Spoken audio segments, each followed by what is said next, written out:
What's up mga kachamba? So eto na naman tayo sa another episode ng ating chamba build.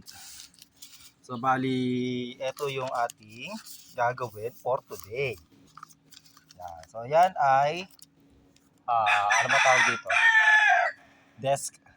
So bali, gagawa lang tayo ng isang desk na pa letter L, tapos meron niyang parang tool cart na ipinapasok dyan at pwede mong ilabas.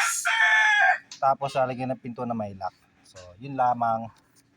At eto lang mga materialis natin, isang whiteboard at isang yung board na nasa loob na parang may haspe na wood.